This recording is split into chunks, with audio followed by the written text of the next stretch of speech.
વાત પંચમહાલની કરીએ। પંચમહાલમાં સાર્વત્રિક વરસાદ ખાબક્યો। હડફ ડેમમાંથી 33,000 ક્યુસેક પાણી છોડવામાં આવ્યું। હડફ નદી કાંઠા વિસ્તારના 6 જેટલા ગામોને એલર્ટ કરવામાં આવ્યા છે। એસડીઆરએફની એક ટીમ સ્ટેન્ડ બાય પણ કરવામાં આવી છે।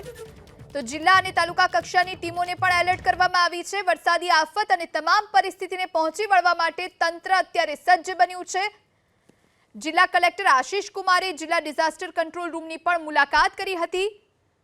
ગોધરા શહેરમાં અનેક સોસાયટી અને મુખ્ય હાઈવે માર્ગ પર પાણી ભરાયેલા જોવા મળ્યા છે, જેના ત્વરિત નિકાલ માટે નગરપાલિકાને પણ સૂચિત કરવામાં આવી છે।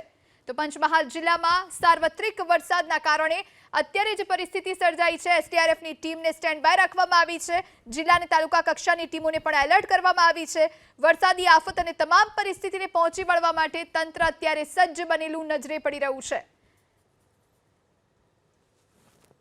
પંચમહાલ જિલ્લામાં મોડી રાતથી સતત વરસાદ વરસી રહ્યો છે। ખાસ કરીને ગોધરા અને શહેરા તાલુકામાં સૌથી વધારે વરસાદ નોંધાયો છે। સમગ્ર મામલે હાલ વાત કરવા માટે આપણી સાથે ઉપસ્થિત છે જિલ્લા કલેક્ટર, તેમની સાથે સીધી વાત કરીશું।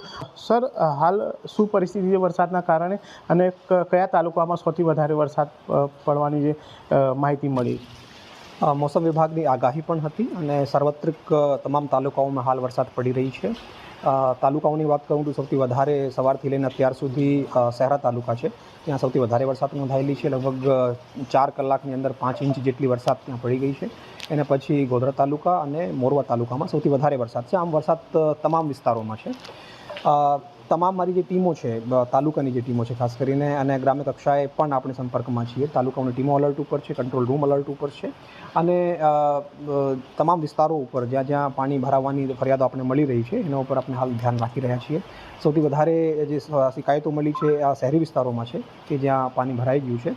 હાલ વરસાદ રોકાય અને તાત્કાલિક પછી મામલતદારની ટીમ અને નગરપાલિકાની ટીમ એને સૂચના આપવામાં આવી છે કે એ તાત્કાલિક તમામ સ્થળોનું નિરીક્ષણ કરે અને જ્યાં પણ પાણી નિકાલની જે વ્યવસ્થા છે એ વ્યવસ્થિત કરે। એની સાથે સાથે જે ડેમ્સ છે એના ઉપર પણ આપણે નજર રાખી રહ્યા છીએ। હાલ પાનમ ડેમ છે, લગભગ 80% ભરાઈ ગયું છે અને હડફ ડેમ જે મોરવા તાલુકાનું છે એ ભરાઈ ગયું છે। હડફ ડેમના 5 ગેટ હાલ ખોલી દેવામાં આવ્યું છે અને નીચાણવાળા